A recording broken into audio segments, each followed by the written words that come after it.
د کهانۍ په شروعات کې موږ د ویویان په نوم یوه ښځه اینو. د دې دوه لوریانې د ویویان میرنۍ لور همي چې نوم یې ایلا یي. د ایلا مور او پلار مړه یي. ایلا یوه ډیزاینره جوړېدل غواړي، خو دا پوهیږي چې زما دا خواهش به هیڅ وخت پوره نشي. بیا ایلا ته یوه تتلي میلاوه شي، نو ایلا دا تتلي په یو ډبي کې کیږدي. ایلا هر وخت خپلو دریو منګکانو ته د زړه حل وایي. ویویان همیشه د ایلا په کارونو کې خامیانې راوباسي او د قاره ورته وایي ستا سره به هیڅ څوک واده نه کوي. ایلا خپلې کمرې ته لاړه شي او یوه نوې جوړه ډیزاین کول غواړي او وایي خامخا به زه یو ورځ خپل د کپړو کار شروع کوم. بیا موږ شهزاده روبرټ اینو چې د یو بل ملک شهزادګۍ د ده سره په څه ناڅه چل واده کول غواړي، خو روبرټ دې ته انکار وکړي. دلته په بازار کې د باچا کسان اعلان کوي چې د دې ټول خلک دې قصر ته راشي. ویویان خپلو د دوو لوریانو سره قصر ته ځي، نو ایلا خپله جوړه کړې یوه جوړه راوړي او وایي قصر ته به ډېر خلک راغلي، نو زه غواړم خپله دا جوړه خلکو ته وښیم، نو خلک به زما هنر خوښ کړي. خو ویویان ایلا منع کړي او وایي ستا د دې کار سره به زموږ ډېره بېعزتي وشي. ویویان ایلا ته وایي د جنکو کار صرف د کور کار کول دي، بزنس کول نه دي. بل طرف ته باچا د روبرټ د واده نه کولو د لاسه ډېر پریشانه وي او باچا روبرټ ته وایي تر څو چې تا واده نه یې کړی نو تر هغې پورې به خلک تا باچا قبول نه کړي. خو روبرټ باچا ته وایي زما یوه شهزادګۍ هم خوښه نه ده، نو زه ورسره څنګه واده وکم. باچا روبرټ ته وایي که تا د واده فیصله ونه کړه نو زه به تاج او قصر ستا د خور په نوم کم. بیا ټول خلک د باچا قصر ته راغلي. دلته ایلا د باچا په مجسمې ناسته وي، خو ایلا مجسمه د شاته نه یې لیدلي. باچا چې ایلا ویني نو ډېر قار ورلور شي او د مجسمې نه د کوزېدو ورته وایي. ایلا بغیر د سیاري باچا خپل په خبرو پوهه کوي. روبرټ چې د ایلا بهادري ویني نو ایلا یې ډېره خوښه شي. روبرټ باچا سره دا شرط کیږي که ته غواړې زه واده وکم نو ته د هر قوم خلک قصر ته دعوت کا چې زه به کې ځان له جنۍ خوښه کم. باچا د ده شرط ومني. بیا روبرټ د ایلا د میلاولو دپاره خپل ځان بدل کی او د قصر نه بهر وځي، ځکه چې روبرټ غواړي ایلا د دعوت په ورځ قصر ته راشي.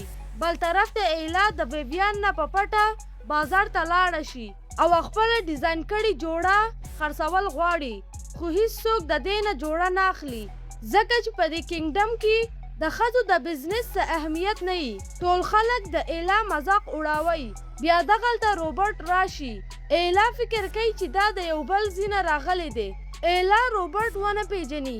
ایلا روبرټ ته د کینګډم د خلکو شکایت شروع کی او وایي زه غواړم چې بزنس شروع کم. د ایلا د خبرو نه روبرټ ډېر متاثره شي او د هغې نه جوړه په ګران قیمت واخلي.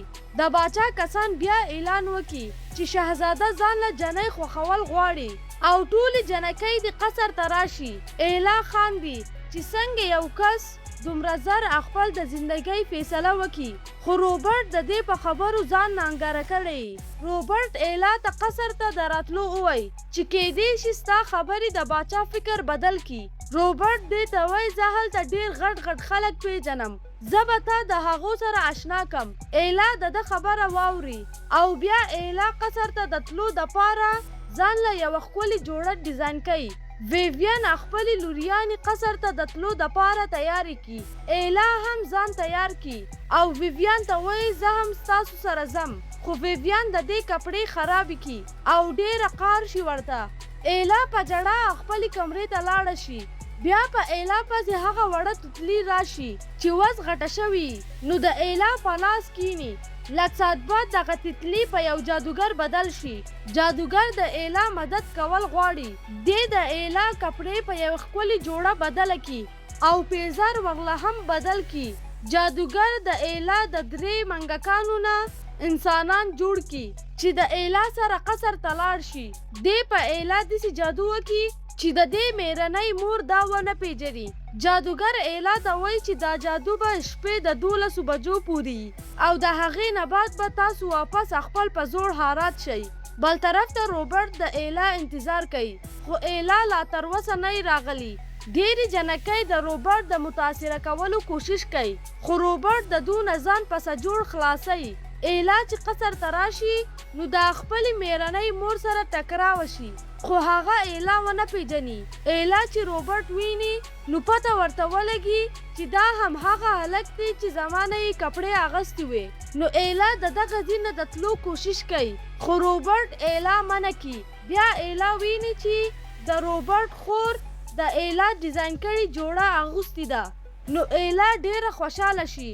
ایلا او روبرټ ډانس کوي. د ډانس کولو نه بعد دواړه یوازې خبرې کوي. روبرټ ایلا ته د واده کولو ووایي خو ایلا خپل په زړه ګټه کیږي او روبرټ ته وایي کمال ستا او خپل د بزنس په منځ کې د یو شي انتخاب کول راشي نو زه به خپل بزنس انتخاب کوم ځکه چې روبرټ د دې سره د بزنس په باره کې هیڅ خبرې نه کړي. روبرټ او ایلا مجبور چې جدا شي ځکه چې روبرټ هم د وړوکوالي نه باچا جوړېدل غوښتل. ایلا روبرټ ته وایي ما له وس تله پکار دي ځکه چې د جادو ټیم پوره کېدو والی. روبرټ د ایلا په وتو کې مدد وکړي. باچا د روبرټ ملګری په ایلا پسې ولیږي چې پته ولګي دا څوک ده. د روبرټ ملګری چې په ایلا پسې بهر راوځي نو ایلا هغه خپل په بوټ وولي او ایلا زر د دغه ځای نه وتښتي. لږ ساعت بال ټول خپل په زوړ حالات شي. ایلا سره یو بوټ پاتې او هغه د اول په شان ښکلي. ایلا بوټ د ځان سره کور ته ویسي. باچا سره د روبرټ د خفګان هیڅ پروا نه وي. باچا د کینګډم نه په غیر نور د هیڅ چا پروا نه کوي. باچا روبرټ ته وایي چې وس زه هره جنۍ انتخابوم نو ته به ورسره واده کې. روبرټ باچایي لاس ته راوړو د پاره باچا ته ها وکړي او په ډېر خفګان بهر لاړ شي. بیا د روبرټ ملګری د ایلا بوټ باچا له راوړي. ویویان د ایلا کمرې ته را روانه وي نو ایلا زر زر هغه بل بوټ پټ کړي. ویویان ایلا ته خپل د زړه حل وایي چې ما هم ستا په شانې بزنس کول غوښتل خو ماله مې خاوند اجازه را نه کړه او د دې د لاسه زه تا او خپلې دوه لوریانې د بزنس کولو نه منع کوم او د کور کارونه ورته زده کوم. ویویان چې کله واپس ځي نو د هغې نظر د ایلا په بوټ ولګي او پوه شي چې ایلا هم هغه جنۍ ده چې په قصر کې ورسره ټکراوه شوې وم. نو ویویان ایلا ته د قارېدو په ځای وایي که ته د روبرټ سره واده وکړې نو زموږ د ټولو زندګي به ښه شي. خو ایلا دې ته ووایي چې ما روبرټ ته واده نه انکار کړی دی. ویویان له د دې په خبر قار ورشي او ایلا ته وایي سبا به زه ستا واده د توماس په نوم یو سړي سره کوم. بیا باچا په ملکې پسې راشي خو په خبرو کې ملکه باچا ته وایي چې ستا سره د ستا د زوی د خواهش هیڅ پروا نشتی. دا باچایي ستا په کار نه راځي. تا له خپل د زوی خبره اورېدل پکار دي. ملکه د باچا سترګې کولاوي کړي. ویویان ایلا د واده دپاره بل ځای ته بوځي. باچا روبرټ ته د ایلا د پیدا کولو ووایي او هغه بوټ ورله هم ورکړي. باچا وایي دا جنۍ هر څوک چې زه به ستا واده د هغې سره کوم. د باچا کس اعلان وکړي چې شهزاده روبرټ خپلې د خوښې جنۍ پسې ګرځي او غواړي چې د هغې سره واده وکړي. روبرټ ایلا پسې کور په کور ګرځي خو ایلا هیڅ ځای نه وي. ایلا خپل د منګک په مدد ګاډۍ چلولو والا کس له دوکه ورکړي او ښکته کوزه شي. روبرټ په ایلا پسې د بازار طرف ته لاړ شي. ایلا هم په روبرټ پسې ور روانه وي. دواړه په لاره یو ځای شي. نو روبرټ ایلا ته ووایي زه به ستا هر خواهش پوره کوم. د باچا او د ملکې د منځ اختلافات هم ختم شي. روبرټ ایلا د یوې بلې ملکې سره میلاوه کړي. هغه چې د ایلا ډیزاینونه ویني نو د ځان سره د تلو ورته ووایي. بیا روبرټ ایلا قصر ته راولي او باچا ته وایي موږ د یو څو ورځو دپاره په چکر تلل غواړو نو د هغې پورې به د کینګډم خیال زما خور ساتي. کله چې روبرټ او ایلا واپس راشي نو روبرټ د کینګډم باچا شي او ایلا یې ملکه شي.